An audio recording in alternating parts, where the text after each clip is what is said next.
시청자 여러분 안녕하십니까. 김영무입니다. 지난 1988년이 저물녘에 한국인성학회 회장은 어느 서양화가의 개인전에서 이런 말을 한 적이 있습니다. 이제 이 화가는 그림의 고행과 영혼의 수행이 무엇인지 아는 작가가 되어가고 있다. 선과 선, 색깔과 색깔의 싸움, 갈등, 혼란, 불신, 그 소리 없는 소리를 들으면서 불의의 작가로 성장하고 있다. 네, 여기서 그는 다름 아닌 일식 이계송화백의 그림 세계를 그렇게 평했던 것입니다. 15년 전에 그분 이계송화백님을 오늘 이 자리에 모셨습니다. 반갑습니다. 평택에서 오셨는데요. 요즘 평택 들판이 가을 빛으로 물들어가겠죠? 이제 뭐 녹색이 점점 연해져 가고 있으니까. 선생님은 손수 5천여 평의 농사도 짓고 천여수의 올개도 기른다고 하는데 금년도 농사 작황은 어떨 것 같습니까? 올해 이제 뭐 올개나 이런 건 이제 예년하고 같은데. 네, 올개. 네, 근데 이제 과수가 올 봄에 비가 많이 오는 관계로 수분이 전체적으로 좀 잘 안 돼서요. 이제 공해 요인도 있고 여러 가지가 있는데 특히 올해는 일기 때문에 한 30% 정도가 덜 달렸습니다. 현재 수확 작황은 괜찮습니다. 1972년도에 서라벌예술대학을 졸업하시고 서울에서 화가로 공인을 받아가면서 착실히 생활 기반도 다져왔는데요. 그러다 어느 날 갑자기 기향을 하셨는데 그때 무슨 사연이, 특별한 사연이 있었습니까? 뭐 여러 가지 사연이 있었겠지만 이제 물론 이제 그 당시 어머니가 이제 돌아가시고 또 이제 아버지가 어머니가 사시던 모든 공간에 저희 집에 저 어느 구석 하나도 늘 어머니 흔적이 없는 데가 없어서 거기 계시기가 무척 힘드시다고 이제 아버지가 서울로 올라오시게 되고 저는 이제 내려가게 되고 그랬습니다. 화가로서의 선생님은 사물을 있는 그대로 재현한다는 이른바 부상화가신데요. 막상 선생님 그림을 대하고 보면은 그런 일반적인 개념과 거리감이 느껴지는데 본인으로서는 그런 현상을 어떻게 설명하고 있습니까? 이제 보통 보이는다고 하는 게 이제 여러 가지가 있는데 보이느냐 물으면 보인다 그러면 아니라고 그러고 여러 가지 이제 실제를 본다라는 생각에 열중하게 돼 보면은 외형적인 것보다는 내용적인 것보다는 그게 있어야 될 의미에 대해서 찾아가다 보니까 일반적으로 보는 그림하고 조금은 보는 생각하고는 좀 거리를 가지게 되는 것 같아요. 선생님 그림을 두루 감상하다 보면 분명하지는 않지만 보살상이나 부처상을 가끔 만날 수가 있는데요. 우리 불교와는 어떤 특별한 인연이 있습니까? 이제 인연이 있을 것 같아요, 제 생각에도. 이제 아직 더 지내봐야, 더 살아봐야 알겠습니다만은 저는 어려서 조그마서 그 어디 장기자랑, 뭐 학교 이제 소풍이라든지 이런 데 가면 절에 전혀 가보지도 않았는데 연불하는 흉내를 내세요. 천수경 묻는 흉내를. 근데 후일에 제가 그 불면증이다 이런 걸로 제 그림 작업을 하면서 큰 병을 알아서 죽음 가까이 갔을 때 그 연불 소리에 그 향냄새에 잠을 자고 그래서 잠을 자기 시작을 해서 한 3년 동안 잠자기 위해서 수행을 할 수밖에 없었습니다. 그래서 지금 아마 제가 명상 중에 만났던 그런 색깔, 그런 빛깔, 그런 것들이 제가 어떤 그런 형상으로 나오지 않나 이렇게 생각을 합니다. 어쩌면 좀 어리석은 질문이 될 것 같은데요. 어차피 화가로 공인을 받으려면은 미술대전 등에서 좋은 성과도 얻어야 되고 선생님께서도 그런 과정을 두루 거쳤었는데 어떻습니까? 미술대전 등에 출품할 작품을 창작할 때와 평상시의 작품 활동을 비교해 봤을 때 어떤 마음가짐이 좀 달라집니까? 이제 뭐 그림 그리는 또 화가 또 후배들이 이제 뭐 프로를 보겠지만 저는 출품을 하면 잘 안 돼서 한 6년 동안을 계속 낙선만 했어요. 그래서 제가 한 6년 동안 반대로 한 6년 동안 제일 출품할 때 제일 먼저 가서 어떤 그림이 들어가서 어떻게 결과가 나오나를 지켜봤는데 6년 후에는 제가 심사를 하면 들어가는 그림 딱 보고서 아, 이번엔 누구가 당선되고 누가 특선하고 제가 점치면 거의 90% 맞았습니다. 그래서 공모전 그림이 있고 그것은 공부하기 위해서고 그 공부라는 것은 자기가 공부하고 배웠던 것들을 다 잊어버리는 겁니다. 잊어버려 한 10년 동안 열심히 하면 그걸 다 잊어버리고 그러면서부터 다 물을 퍼내고 나면 그때부터 자기 샘물이 나오기 시작을 합니다. 그게 이제 한 화가 나야 한 37. 그러다 보면 그때부터는 아, 공모전 작품이 아니라 이젠 자기 작품이다 이렇게 나와지는 과정에 제가 있었던 거죠. 그렇게 생각합니다. 그러면은 개인전을 준비할 때와 단체전을 준비할 때는 어떻습니까? 그때도 마음가짐이 달라집니까? 그건 같고요. 같아요. 이제 처음에는 보이기 위한 그림들을 그렸을 겁니다. 누구나 가다니. 근데 이제 나중에 가다 보면 자기에 대한 내는 누군가 하는 자기 해답이 나오고 무슨 뭐 해답을 찾아야 되고 아름다움은 뭐고 내가 살아가는 인생 살아가는 의미는 뭐고 그런 것들에 대한 의문으로부터 시작을 해서 해답을 얻어 가려고 하는 노력이 창작 생활이라고 생각합니다. 그래서 결국엔 해답을 원하는 게 아니라 많은 의문을 찾아가는 일이기 때문에 그래서 결국엔 제 죽음 일생 앞두고 그 해답을 만난다 그러면 다행이지만 또 하나의 의문을 가지고 뭐 내 생에 다시 살지 않겠나 이렇게 생각하고 있습니다. 선생님 그림 한 점을 감상해 보기로 하겠습니다. 비전문가가 어떤 작품을 함부로 평할 수는 없겠습니다만 선생님 작품을 보면 이른바 원색이 춤을 추는 듯한데요. 자칫 원색은 위험하다는데 선생님 어떻게 원색을 그렇게 즐겨 사용하십니까? 물론 원색을 쓰는 일은 그림 그리는 데도 굉장히 위험하다고 생각을 해요. 근데 대개 산악 등산하시는 분들 보면 위험하지 않은 데는 안 가시더라고요. 예? 그래서 어차피 창작의 길이 어차피 그 위험을 찾아가는 일이고 또 실제 제가 만난 건 이 세상은 전부 다 원색으로 돼 있어요. 예, 많은 분들이 중간색을 만들어 가고 있는 거지만 사실은 절대 이 색깔들은 빛이에요. 저는 색깔이라는 생각보다는 빛깔이라는 데부터 시작을 하기 때문에 다른 분들이 생각하는 위험하다고 그런 걸 저는 아주 좀 오히려 그런 위험을 즐기고 있는 것 같습니다. 좀 전에도 말씀했습니다마는 선생님 작품에서는 보살상이나 부처상이 가끔 드러난다고 그랬는데요. 이 작품도 보살상 같은데요. 이 작품을 구상하고 그리실 때 선생님은 어떤 생각에 몰입해 계셨는지 지금 기억하실 수 있어요? 이제 할 수 있습니다. 저는 그 그림 지금도 그렇게 그리고 있는데요. 그림을 제가 그린다는 생각을 갖지 않고 제 속에 있는 주인공이 그림을 그려야 된다고 생각하고 주인공의 뜻대로 그림을 그려야 된다고 생각하는데 제가 수행을 하고 있을 동안은 일필로다 그 천진을 그릴 수가 있는데 마음이 흐트러지면은 어떤 때는 화낸 얼굴이고 굉장히 많이 변합니다. 그래서 아주 수행 중에 제가 가장 그래도 마음이 가라앉았을 때 그래서 조금 만난 천진의 한 요것만큼 정도 될 것 같습니다. 제 생각에 조금. 최근에 무슨 전시회 일로 남미에 다녀오셨죠? 예. 가며 오는 과정 속에서 인상 깊게 봤던 얘기 좀 들려주십시오. 예. 저는 아트 페스티벌을 이제 평택에서 하고 있는데 그것이 한국의 어떤 하나의 모델을 만들기 위해서 그다음에 그 모델이 필요 없이 그냥 큰 집을 짓고 많은 손해가 나니까 모델 하우스를 먼저 완성을 한 다음에 전국이 좀 다 그걸 공유했으면 좋겠다 그런 생각 가지고 전에 그 문예진흥원 원장 하시던 문덕수 원장님한테 제가 평택에서 대한민국의 어떤 페스티벌의 모델을 만들겠습니다.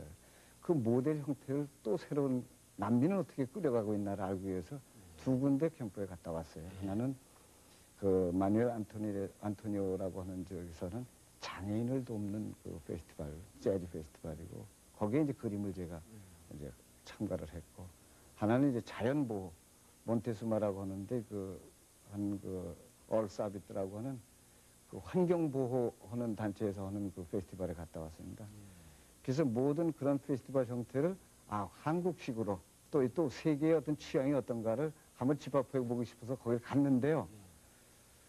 그러게 우리가 너무 이제 뭐 그런 걸 정말 아쉽고 우리는 왜 이런 걸 이렇게 어렵지 않은 걸 왜 이렇게 힘들게 가고 또 가지 못하고 있는가 하는 그런 아쉬움 같은 게 좀 많이 있었어요. 그래서 새로운 걸 만드는 게 아니라 우리가 가지고 있는 것들을 얼마든지 극대화할 수 있는 부분들을 우리는 그걸 딛고서 딴 데를 바라보고 있지 않나 하는 그런 생각들이 갔다 오면서 있었습니다. 혹시 선생님 그림을 특히 좋아하는 분들이 어떤 사람들인지 대략 짐작할 수 있겠습니까? 예, 그래서 저는 이런 생각을 했어요. 예를 들어서 차를 한 잔, 커피를 한 잔 타는데 어떤 분은 설탕을 세 스푼 넣어야 맛있다고 그러고 어떤 사람은 두 넣어야 맛있다고 그러는데 결국엔 아무리 세상 사람들의 입맛을 맞출 방법이 없습니다. 그래서 저식으로 쓸 수밖에 없죠. 그래서 제가 가장 한국적이고 가장 내적인 이계성이 답다 하면 이계성이 어떤 영혼답다라고 하는 그림을 그리겠다고 했을 때 어디선가 보고 계신 분들이 있어요. 그걸 뭐 공명인지 어떤지는 모르겠지만 좀 독일의 그 뮬러시라고 하는 분이 그분은 수학 박사신데 바이엘 그 케미칼의 그 고문을 계신 분인데 동양 한국에 대해서 굉장한 팬이세요. 그래서 그분이 그런 말씀을 하시더라고요. 이미 주역을 200년 전에 독일은 번역을 해서 동양 사상을 너무 심취해 있기 때문에 독일의 모든 문학 작품이라든지 예술 작품에 동양 정신들이 많이 들어있다. 이제는 이제 우리가 그런 걸 즐길 때가 왔다. 그래서 그분이 또 한 번 전시를 할 때 닭의 해의 한국전. 그래서 닭이 가지고 있는 한국 사람들이 어떤 닭에 대한 의미를 좀 보내달라, 적어달라 그래서 한번 원고를 보낸 적이 있습니다. 근데 우리 문화를 정말 앞으로 우리 좋아하는 여기선 반대로 한국에서는 그래요. 저 뭐 무당 그림 같다고 그러고 뭐 막 이러고 그래서 잘 안 팔리는데 거기서 좀 돈이 됩니다. 예. 선생님은 농부요, 화가며 또한 문화운동가로도 널리 알려져 있는데요. 타 지역과 비교해 봤을 때 현재 평택 시민들의 문화의식 수준은 어느 정도라고 생각하고 계십니까? 이제 뭐 지역마다 오면 뭐 광주다, 전주다, 뭐 서울이다 막 많은 부분이 있는데 저희들이 생각할 때는 그 성장도로 치면 평택의 그 지자체가 생긴 이 몇 년 사이에 그 성장 속도가 어느 도시 못지않게 제일 빠를 겁니다. 가장 적은 예산 가지고 가장 큰 일을 한 데가 평택이라고 한다면 제가 생각하기엔 평택이 앞으로 발전할 수 있는 것도 굉장히 높다고 생각하는데요. 그 기본이 평택예술학교라든지 기본들이 문화를 즐기고 사랑할 줄 아는 사람들을 길러 나가면서 만들어졌기 때문에 그 기반이 큰 문제가 없다고 생각이 들고 발전할 수 있다는 생각을 갖고 있기 때문에 모르겠습니다. 평택이 앞으로도 어떤 일을 하더라도 저 생각에는 어떤 모델 개념으로 또 다른 모든 부분들을 좀 포용할 수 있는 만한 그런 어떤 그 공간이 됐으면 좋겠다 하는 게 이제 제 생각입니다. 지자체가 뿌리를 내려가면서 소위 지방 문화가 눈부시게 활성화되고 있는데요. 예를 들면 춘천의 인형극제나 마임극제는 이미 국제적인 행사로 자리매김되었고 부산 국제영화제도 성공한 경우가 되고 경남 거창의 국제연극제도 그 반응이 대단합니다.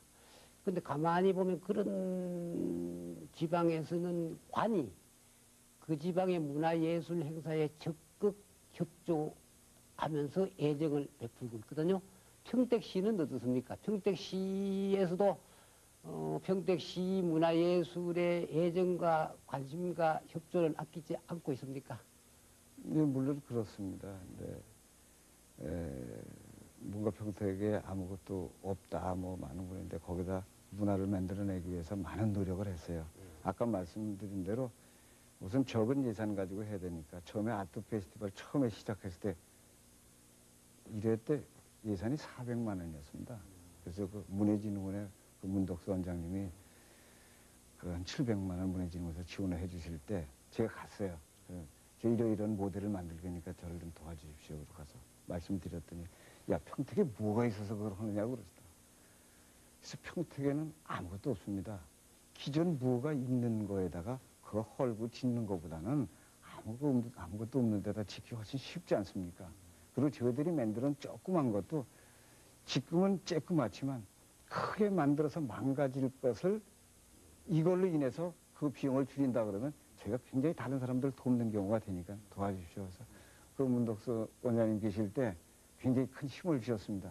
그래서 평택은 현재 국제 아트 페스티벌, 그다음에 평택 예술학교, 그다음에 이제 그 소사벌 공모전, 그다음에 현재는 평택호 예술관리 피라미드 건물이 지금 평택호 옆에 서서 거기에 계속 좋은 전시들이 거기서 열리고 있습니다. 선생님께서는 지역 특성을 감안해서 평택의 문화예술 사업은 장차 어떤 방향으로 나아가야 하는지 보다 구체적으로 어떻게 청사진을 한번 만들어 보신 적이 있습니까? 만약 있다면 이 기회에 좀 드러나 보시죠. 예. 저는 매일 꿈꾸고 있어요. 근데 과거에 아무것도 없었을 때 그 벌판에서 특히 평택호가 보이는 건덕에서 참 소주 많이 먹고 많이 울었어요. 그때 한 청담학교에 계시는 법사님이 저한테 굉장히 위로를 주셨어요. 자기가 그분이 명상 중에 그 평택호를 기점으로 한 그 자리가 엄청난 그 규모로 광대하게 펼쳐진 꿈을 꾸셨으니까 걱정하지 말라고 했습니다. 지금 평택항이 세계로 열리는 항이고 서해안에서 제일 큰 항입니다. 그래서 이제 어떤 프로그램들이나 이런 게 왔는데 현재 한국에게는 문화 전체를 무슨 페스티벌이다 무슨 어떤 축제나 이런 걸 하고 있는데 한국 입장에서는 동북아시아를 대표하는 하나의 커넥션하는 장소로서의 문화 콘텐츠를 가지고 있어야 되는데 지금 각기 연계되어 있지를 않고 따로따로 되어 있는데 그런 걸 전부 다 연계하는 행사를 평택항이 그런 황해라고 하는 하나의 문화권으로 세계 문화의 주도가 될 수 있는 그런 역할을 아마 평택항에서 해야 될 것 같습니다. 그래서 평택항 그런 행사에 사실은 관이 그게 다 움직이기는 어렵습니다. 민간 주도로 관의 협조하에 민간 주도로 만들어지는 그런 행사가 돼야만 수명이 길다고 생각하고 영구히 갈 수 있다고 생각이 됩니다.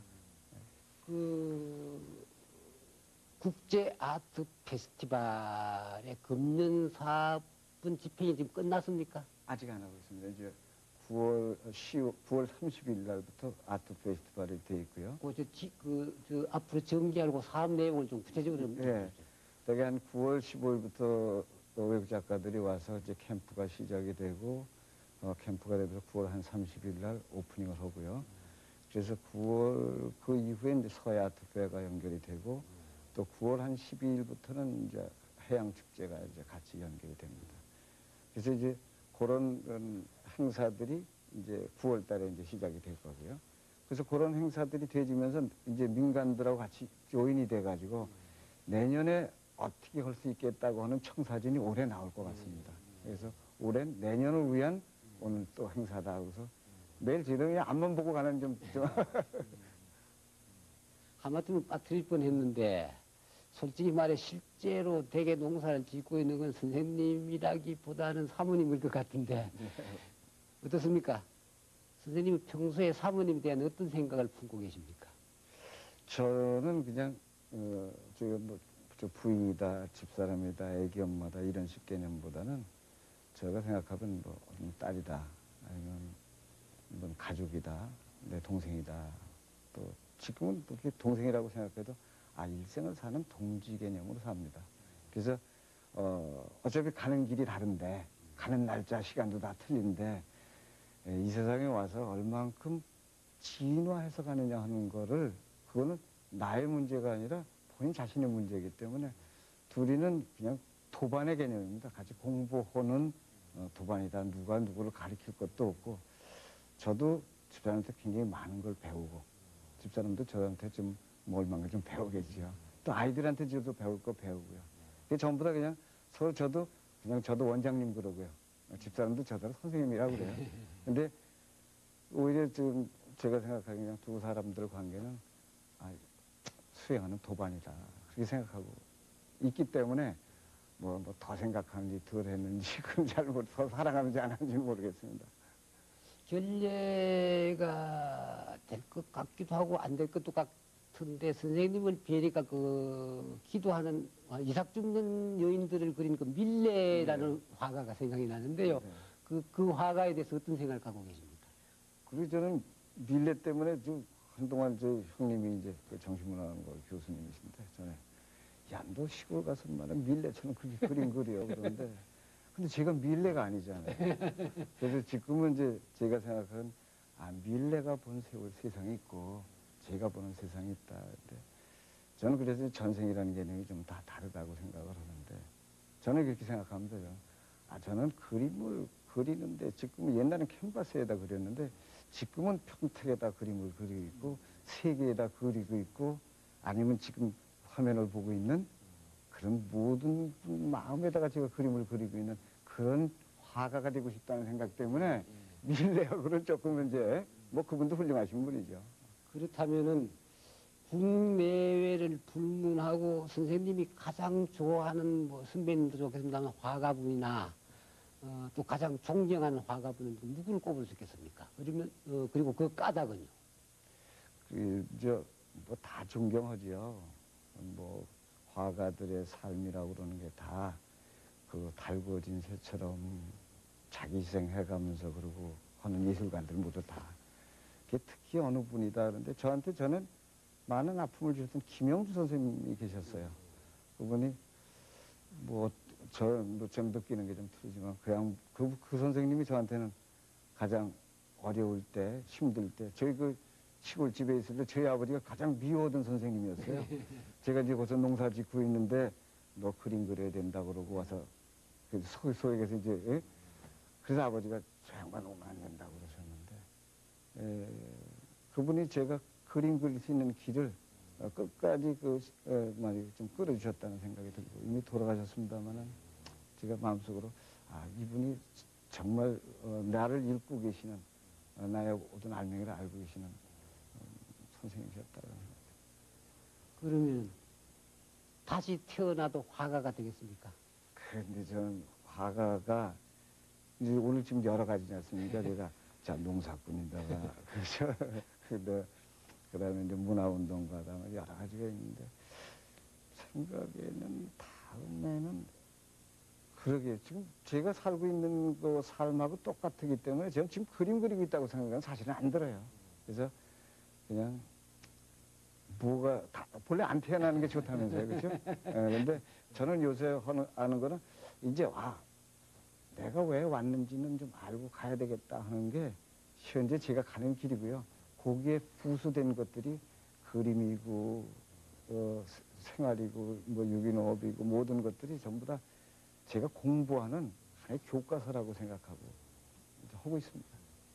누가 가장 후회스러운 일이 뭐냐고 물으면 대답을 어떻게 하십니까? 현재 후회할 일들을 생각하지 않았으면 좋겠어요. 근데 살면 따지면 다 후회인데 먼저 그 중강 스님이 뭐 그러고 돌아가셨다고 그러세요. 야, 이럴 줄 알았으면 괜히 왔다 그러셨다고 그러는데 저는 그분처럼 그분이 그 말씀 하셔서 제가 들었으니까 이제는 뭔가 좀 알고 가야 할 텐데 하는 생각들 때문에 여태까지 살아온 것은 전부 다 승화시키는 일만 해야 돼요. 후회스러운 일도 굉장히 많습니다. 근데 저는 그 후회스러운 일들을 잊어버리려고 하거나 아니면 그 후회로 남겨두지 않고 이제 다시 그 어떤 승화시켜서 나의 복으로 나의 행운으로 만들려고 하는 게 제 삶의 지금 현재 이제 길입니다. 끝으로 네. 우리 시청자에게 이 기회에 뭔가 한 말씀 하고 싶다면요. 그리고 뭐 행복하게 사셔야죠, 전부 다. 행복한 이유는 행복을 찾으시면 행복이 안 보이잖아요. 그러니까 처음에 말씀하셨지만 뭐 불이라고 하는 개념이기도 하십니까? 전 불이 일이요, 전부 다 같은 말인데 불행을 즐기시면요, 불행을 즐긴다라는 얘기 아니라 행복을 재는 바로 밑에가 불행이거든요. 그래서 여러분들이 행복하시려면 자기의 어떤 추워져 있는 걸 모든 걸 다 사랑하는 일이에요. 자기의 고통까지도 그래야만 행복할 수 있다는 생각이 듭니다. 솔직한 말씀 많이 들려주셔서 고맙습니다. 예. 고맙습니다. 바야흐로 서해 고속도로가 개통되었고 평택 항도 점차 제자리를 잡아가고 있다고 했습니다.